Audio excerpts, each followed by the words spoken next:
வணக்கம் நண்பர்களே. முழங்கால் வலியால் அவதிப்படுறீங்களா? முழங்கால் மூட்டு உங்களுக்கு ரொம்ப சிரமத்தை கொடுத்து உங்களை அன்றாட வேலைகள் செய்ய முடியல. ஆனால் மூட்டு மாற்று அறுவை சிகிச்சை பற்றின பெரிய பயம் உங்கள்கிட்ட இருக்குதா? என்னென்னவெல்லாம் உங்கள்கிட்ட பயம் இருக்குது, அந்த பயம் தேவையா தேவையில்லையா அப்படிங்கிறத பற்றி இந்த பதிவில் பார்க்கலாம். 5 முக்கியமான ஒரு பயங்கள் பேஷண்ட் சொல்கிறத நான் கேட்டிருக்கிறேன். முதல் பயம் டாக்டர் எனக்கு வயசாயிடுச்சு, எனக்கு 60 வயசு ஆயிடுச்சு, எனக்கு 70 வயசு ஆயிடுச்சு, இந்த ஆப்ரேஷன் இந்த வயசில் என்னோட உடம்பு தாங்குமா அப்படிங்கிறது தான் உங்களுடைய முதல் பயம்.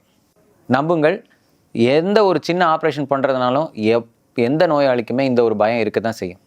நமக்கு ஏதாவது ஆயிருமா, ஆப்ரேஷன் பண்ணால் அது பெரிய ஆபத்தா அப்படின்னு. அதாவது இன்றைக்கு இருக்கக்கூடிய டெக்னாலஜி தொழில்நுட்பத்தை பயன்படுத்தி ஒரு அறுவை சிகிச்சை செய்யும்போது அட்மோஸ்ட் சேஃப்டி மெஷர்ஸ் எடுக்கிறோம். ஒரு அறுவை சிகிச்சை அரங்கு மாதிரி ஒரு பாதுகாப்பான இடம் இந்த உலகத்திலே வேறு எதுவும் கிடையாது. நீங்கள் ரோட்டில் நடந்து போகிறீங்க அப்படின்னா கூட அது பாதுகாப்பு இல்லைன்னு சொல்லலாம். ஆனால் ஒரு அறுவை சிகிச்சை அரங்குங்கிறது உங்களோட உயிருக்கு சகல விதமான பாதுகாப்பையும் கொடுக்கக்கூடிய ஒரு இடம். 60 வயது, 70 வயது, 80 வயது இதெல்லாம் ரொம்ப வயசாயிடுச்சு, எந்த ஆப்ரேஷனும் உடம்பு தாங்காது அப்படிங்கிற எண்ணத்தை முதல்ல விட்டுலாம். நம்ம 95 வயதாகட்டும், 100 வயசாகட்டும், இப்போ ஒரு எமர்ஜென்சியான ஆப்ரேஷன் பண்ண வேண்டியிருக்கு, அந்த நோயாளி எந்திரிச்சு நடக்க வைக்க வேண்டியிருக்கு, இடுப்பு மூட்டு மாற்று பண்ணணும் அப்படின்னா அதையெல்லாம் இப்போ நம்ம தயங்காமல் நம்மளால் பண்ண முடியுது. ரொம்ப சேஃபான சர்ஜிக்கல் டெக்னிக் நம்மளால் பண்ண முடியும். டாக்டர் எனக்கு சுகர் இருக்குது, ப்ரெஷர் இருக்குது, ஹார்ட் ப்ராப்ளம் இருக்குது, லங்ஸ் இஷ்யூ இருக்குது, கிட்னி ப்ராப்ளம் இருக்குது, லிவர் ப்ராப்ளம் இருக்குது, இந்த ப்ராப்ளத்தினால நான் ஆப்ரேஷன் பண்ண முடியாதா அப்படின்னா நிச்சயமாக அதெல்லாமே பெரிய பிரச்சனை கிடையாது. பெரிய உயிருக்கு ஆபத்தான பிரச்சனைகள் இல்லை. சாதாரண சுகர், பிபி இன்றைக்கி யாருக்கு தான் இல்லை? எல்லாருக்குமே சுகர் இருக்குது, பிபி இருக்குது, ஹார்ட் ப்ராப்ளம் இருக்குது.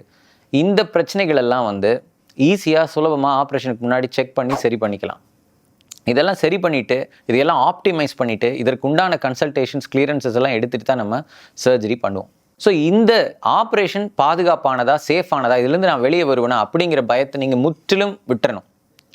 இன்ஃபேக்ட் இந்த பயத்தினாலேயே ஆப்ரேஷனை தள்ளி போட்டு 60 வயதில் சுலபமாக செய்யக்கூடிய ஒரு ஆப்ரேஷனை 85 வயதில் நடக்க முடியாமல் வீல் சேர்லேயோ பெட்டோட தூக்கிட்டு வந்தோ நம்ம பண்ண வேண்டிய ஒரு அவசியத்துலேயும் கட்டாயத்துலேயும் நிறைய பேரை பார்த்துருக்குறோம்.